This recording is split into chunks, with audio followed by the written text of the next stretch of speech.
At my wedding, my sister tossed a drink at me and said, "Here's to the family fraud in white." My mom rushed to her, saying, "She didn't mean it." I didn't respond. That night, I froze the shared bank account. But at 8:40 a.m., they got the real news. The university had withdrawn her enrollment. Payment failed. My mom called screaming. Everything was perfect until my sister Alyssa walked in. There was this incredible atmosphere, soft, glowing, almost cinematic. People were genuinely happy for us. Not just polite happy, but the kind of happy that comes from knowing you've earned something. The ceremony had gone flawlessly. Julia looked breathtaking, the venue glowed under the soft lights, and for once in a very long time, I felt like I was exactly where I was supposed to be. Then she arrived. Late, loud, and wrapped in white. Not off-white, not champagne or pearl, no, a wedding white dress, long and dramatic. She didn't care. She never does. Alyssa walked in like the whole day had been about her, and somehow, without saying anything at first, she just sucked the energy out of the room. Even the music felt like it dipped for a second. People stared. Someone actually turned to me and asked if it was a joke. And still, we pretended. We had to. Julia didn't deserve to have her night hijacked by my sister's theatrics. I kept glancing at her, half expecting her to cry or get upset, but she didn't. She just smiled at people, held my hand, and kept the vibe alive like the absolute queen she is. That made it worse for me, knowing how much effort she was putting in to pretend Alyssa didn't exist. So I matched it. I laughed when I was supposed to. I danced. I thanked guests. I posed for photos I didn't want to be in anymore. All of it felt like walking on glass. What was supposed to be the happiest night of our lives turned into this quiet emotional endurance test. Because Alyssa made sure we had to act like nothing happened. And we all knew it. We got through dinner, through the dances, through the speeches.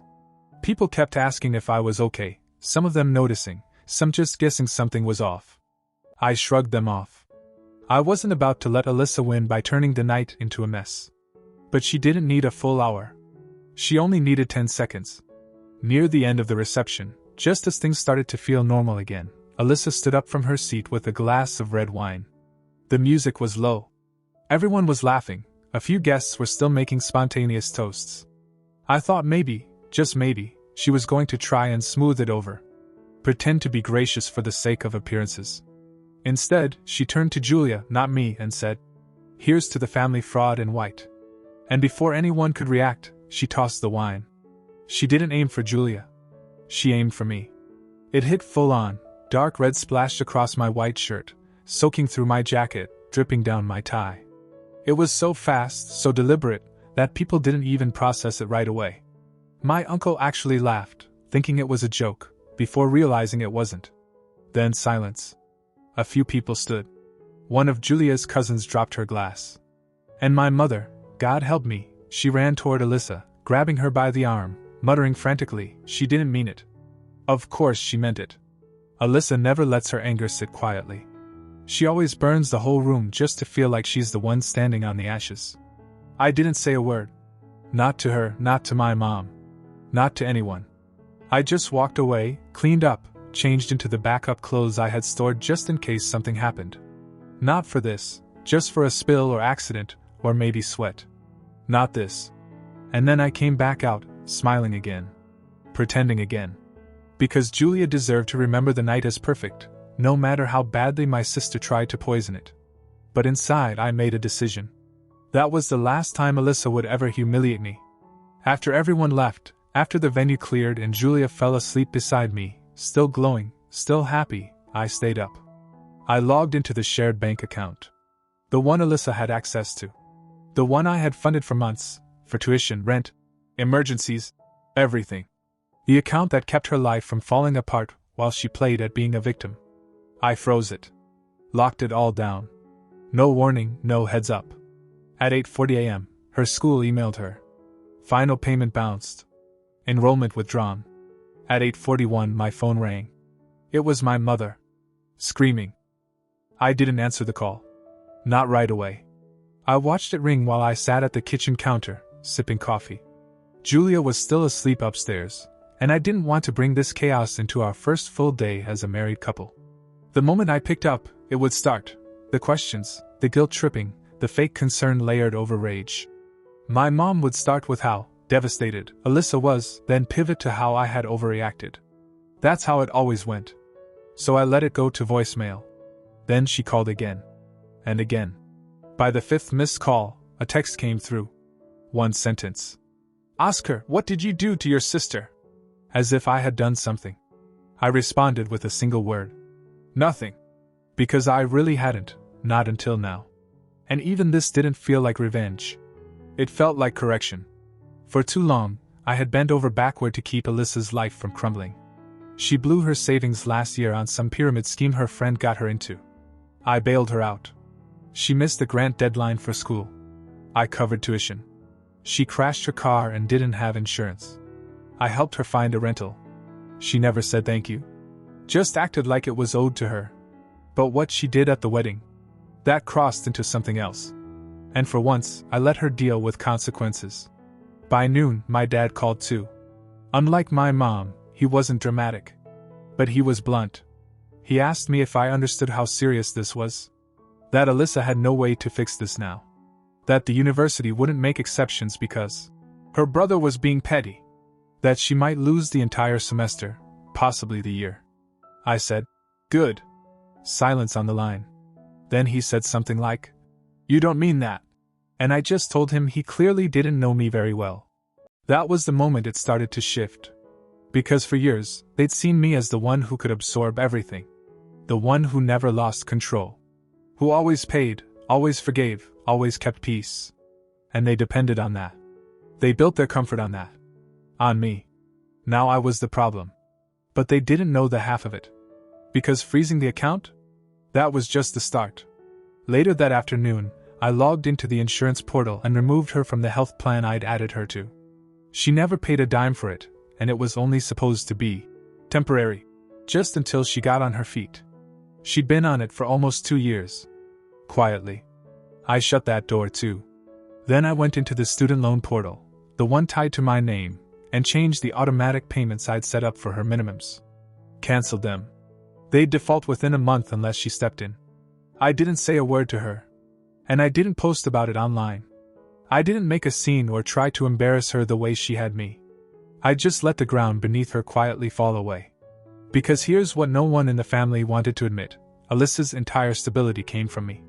Every good thing she had was either inherited from someone else's grace or bailed out when she messed it up. And when she decided to humiliate me at the one moment in my life that was supposed to be sacred, that was her cashing out the last of her credit. At dinner, Julia asked if I wanted to talk about what happened. I told her everything was already handled. She didn't ask for details. But she smiled a little. The next 2 days were quiet. Too quiet. No more screaming calls. No dramatic voicemails. Just silence. Which was almost worse, because I knew what that meant. They were regrouping. Trying to figure out how to spin it, how to get me back in line. I'd gone off script. That scared them more than anything. But the silence didn't last. By day 3 it began. It started small, my mom texting me a photo of Alyssa's old acceptance letter, as if that somehow made a case for why I should fix everything. Then a message about how people make mistakes, and how stress affects people in different ways, and how weddings can be emotional. No mention of the wine. No apology. Just passive phrases orbiting around what had happened like it was weather. I ignored all of it. Then she escalated. She sent Julia a message on Instagram. That was new. She called me controlling, said I was punishing Alyssa, and implied, without saying it directly, that Julia should watch for signs of that behavior. Julia read it out loud to me while we were brushing our teeth. We both just stared at each other in the mirror and laughed. That's when it became clear. They weren't trying to get me to forgive Alyssa. They were trying to shame me into compliance. I finally texted my mom back.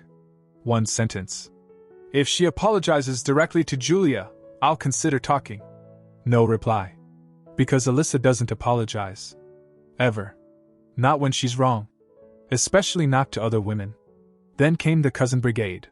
Texts from people I hadn't heard from in years.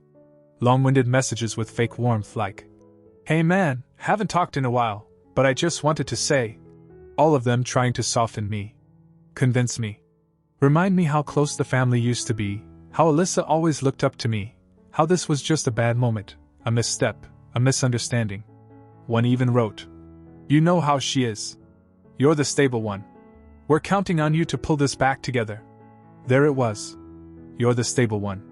That line pissed me off more than anything. Because yeah, I've always been the stable one. The one who shows up. Pays on time. Fixes what breaks. Swallows every insult for the sake of keeping things peaceful. And they expected me to do it again, like clockwork. But I wasn't doing it this time. Not after what she did to Julia. Not after everything I've carried for years while Alyssa spun chaos and expected parades in return. So I started making moves. I called the university and confirmed what I already knew. Her place was gone. Final payment deadline had passed. Her spot was offered to the next person on the list. Then I found out something interesting. Her campus housing had been tied to enrollment. Which meant she had 2 weeks to vacate. She hadn't told anyone that yet. So I waited. And on the 6th day after the wedding, I got the first message from Alyssa herself. Just a thumbs up emoji. That's all. No words. No explanation. Just a thumbs up, like this was some kind of joke. Like everything unraveling in her life was still beneath her. Still somehow my fault. I didn't respond. But I knew what was coming. Because she hadn't hit bottom yet. And I was done catching her fall. Day 7. 1 week after the wedding, and the first call from Alyssa finally came through. I let it go to voicemail. I wanted to see what tone she'd take. She didn't disappoint. There was no apology. No mention of the wine. She just said she heard the account got frozen and that there must have been some kind of glitch. Said she was calling because the rent office at her student housing was being weird, and asked me to just clear it up real quick. As if we were business partners. I didn't reply. But the next morning, she texted again saying, "They're telling me I have to move out by Friday." Seriously? You're going to let that happen? Yes. I was. I don't know what she expected. Maybe some tearful breakdown from me. Maybe Julia guilt-tripping me into being the bigger person. But that's not how this was going. Julia, for her part, had been watching the whole thing unfold with this quiet strength. She never told me what to do. She didn't need to. We were aligned. But then something unexpected happened. Alyssa posted a photo on Instagram. Not one of those vague, dramatic quotes people use when they're spiraling. This was her, smiling, holding a glass of wine, again, with the caption, "Some people are great at pretending. Wine glass, guess I learned from the best." And she tagged me. That's when I realized she didn't just think she could talk her way out of this. She thought she could publicly control the story. Make me look petty, heartless, cold. I didn't respond, but a few hours later, I got a DM from a former coworker saying, "Hey, saw your sister's post. Everything okay?" And that's when I flipped a switch. I didn't argue. I didn't post back. I did something much worse. I contacted the scholarship foundation she had been bragging about all year, the one she applied to last minute after I nudged her through the process. What she didn't know was that my letter of support had helped push it through. I'd vouched for her stability, maturity, character. So I emailed them to withdraw my endorsement. I didn't even have to lie. I simply included a copy of the university's withdrawal notice, and let them know I could no longer support her participation in the program. They asked a few questions. I answered politely. Professionally. By the next afternoon, she was dropped from the scholarship too. She found out almost instantly. Called me 3 times back to back. This time, I picked up. She didn't even try to mask the panic. She said I'd ruined her future. That I was jealous of her potential. That she had plans, real ones, and now everything was falling apart because I was being vindictive. I didn't say anything. Just let the silence hang. Then she asked what it would take. Money? A public apology? Me letting her post something, for clarity? She was trying to negotiate like this was a business transaction. I told her there was nothing she could offer. She said, "You're not serious. This is your sister." And I said, "Yeah. That used to mean something." Then I hung up. By Friday, she was officially evicted from the dorms. I didn't hear where she ended up. My mom tried to guilt me again that weekend, sent a photo of Alyssa sitting on a friend's couch with her belongings in trash bags around her. But I noticed something in the background. One of the boxes had my handwriting on it. From last year. That's when I remembered. I'd packed it for her when she moved into school the first time. Labeled everything. Folded her clothes. I sat there, staring at the photo, and realized how much of my life had gone into holding hers together. Not anymore. By the end of that week, it wasn't just Alyssa unraveling anymore. It was the whole damn family. First came the group texts. A cousin thread suddenly reignited after a year of silence, full of vague check-ins and thinking of you messages that weren't fooling anyone. Then the real tone slipped in. Things like, family is all we have, and maybe there's a way to meet halfway. Then my aunt chimed in. She said, Oscar, we don't know what happened, but freezing someone's life like this? It's not okay.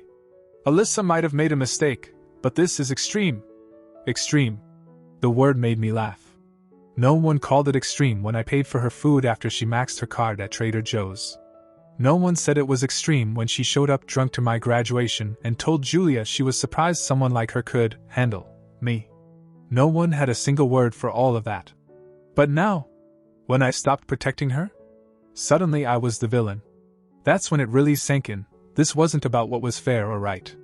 This was about the system. The roles we had always played. Alyssa was the unstable one. The one people worried about, catered to, forgave. I was the responsible one. The safety net. And I had cut the net. So the whole structure was shaking. My dad finally texted me privately. He didn't yell or argue. He just asked one question. Do you want a relationship with your family or not? That hit harder than I expected. Because until that moment, I hadn't considered what this was going to cost long term. But the second I read that message, I realized something cold and clear. They didn't want reconciliation. They wanted reset. Back to me paying. Me fixing. Me absorbing. And if I didn't agree to that, then I was the problem. So I answered honestly. Not like this. He didn't reply. Then came the real curveball. Julia's parents reached out. Her mom called and asked if everything was okay. I thought someone had told them something, but no. It was just Julia who'd mentioned in passing that we were dealing with some family stuff. But her mom knew right away what that meant. She said, It's your wedding week. The people who are supposed to love you most just showed you who they really are. Don't ignore that. I didn't. I couldn't. That weekend, we had dinner with Julia's parents. Calm, simple, honest conversation. We told them everything. No drama. Just facts. Her dad, who's normally quiet, leaned back and said, Well, sounds like you're finally done playing the role they wrote for you. I nodded. And then he asked a question I wasn't expecting. So what are you going to do next? I'd been so focused on pulling away from Alyssa, from the system, that I hadn't thought about what came after. But I already had the answer. Because I had one last card to play. I waited until Monday morning. Alyssa still hadn't reached out again after the call. Probably because she figured she'd already burned every bridge. But the truth was, she hadn't even seen the fire yet. Because for the first time in my life, I wasn't reacting to her chaos. I was creating my own. I called the academic advisor at the university, the one who used to CC me on all of Alyssa's communications. She remembered me. I asked one question, had Alyssa applied for re-enrollment yet? She hadn't. Not even tried. Which meant she had nothing. No housing, no scholarship, no classes, no job. And she still hadn't told our parents the full truth. I could tell. Because if they knew how far it had gone, they'd be calling again. Instead, silence.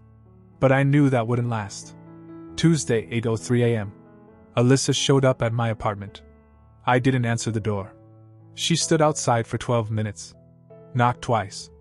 I watched her through the peephole, arms crossed, still pretending like she wasn't unraveling. Then finally, she slid something under the door, a letter, handwritten. It wasn't an apology. It was a list. Literally a list. Of things she needed to get back on track. Tuition total, rent estimate, even a line about 6 months of stability until I can transfer credits. At the bottom, she wrote, I know you don't owe me this, but I'm asking anyway. That line stuck with me. Not because it was sincere. But because it meant for the first time, she actually knew. She knew I didn't owe her anymore. I left the letter on the floor. The next day, she called our mom. And finally, told her everything. How she lost her enrollment. The dorm eviction. The scholarship. Everything. My mom called me that night sobbing. She said, "She's scared, Oscar. She's never been like this. You don't know what she's like right now." And I said, "I know exactly what she's like." Then I said the one sentence they'd never heard from me in my entire life. "I'm not helping her. Not this time. Not next time. Not ever again." She didn't scream. She just cried. Said something about how she didn't raise us to be this divided. I told her she raised us to believe I'd always fix what Alyssa broke. And now she was seeing what happened when I didn't. Later that week, I got another letter from Alyssa. This time it was shorter. Just one paragraph. No numbers. No begging. Just this. "I get it now. You really won't save me anymore. I don't know what to do." That was the closest thing to an apology she's ever given me. But by then, it didn't matter anymore. I didn't reply. I just folded the letter and put it in a drawer. Not out of sentiment, but as a reminder. Because people like Alyssa don't change when they hurt you. They change when you stop cushioning the fall. And I was done playing the net. The end. 3 weeks went by. The quiet was almost unsettling. No calls. No texts. No updates from my parents. Even Alyssa's social media went dark, radio silence, like she dropped off the map. Part of me thought maybe she left the state, ran back to some friend group or couch-hopped until she could land somewhere soft again. But that wasn't what happened. Because on a random Thursday morning, Julia got a knock on the door. It wasn't Alyssa. It was her ex. Jason. I barely recognized him. He looked worse than I remembered, thin, tired, like life had been chewing on him for a while and finally started to swallow. Julia called for me quietly, and I came to the door wondering why the hell this guy was suddenly back in our orbit. He said he didn't want any drama. Said he'd run into Alyssa 2 nights earlier. She was living in a pay-by-the-week motel on the edge of town. That alone should have been shocking, but what came next made my stomach twist. She told him she was pregnant. I didn't say anything at first. Just stared at him. Because what are you supposed to say to something like that? I didn't even believe it. Not because I thought she wouldn't lie, but because I didn't think she'd use that. Jason said she didn't ask him for anything, not money, not help, just said she needed to tell someone. And then he looked at me and said something that knocked the air out of my lungs. She said, "You're still the only person who's ever really taken care of her. And she knows she ruined it." Then he pulled a piece of paper out of his jacket. A folded-up printout from some clinic. No official letterhead, just a form. The kind that gets handed to you in a small waiting room. Pregnancy confirmed. 6 weeks. Julia stood behind me, quiet. Jason handed it to me like it was some cursed object he didn't want to hold anymore. Then he left. No questions, no requests. Just said, "I thought you'd want to know," and disappeared. I closed the door. Sat down at the kitchen table. Unfolded the paper. Just stared at it.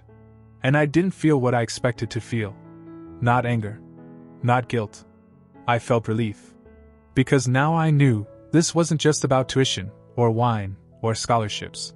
This was Alyssa's entire life unraveling. And she wasn't reaching out to manipulate me anymore. She was spiraling, completely and quietly. Julia sat beside me. She didn't say anything either. Eventually, I folded the paper and put it in the same drawer with the letter. That drawer is getting full. I didn't tell my parents. Not yet. Not because I wanted to hide it, but because for once, it wasn't my job to fix, explain, or absorb it. Let them find out on their own.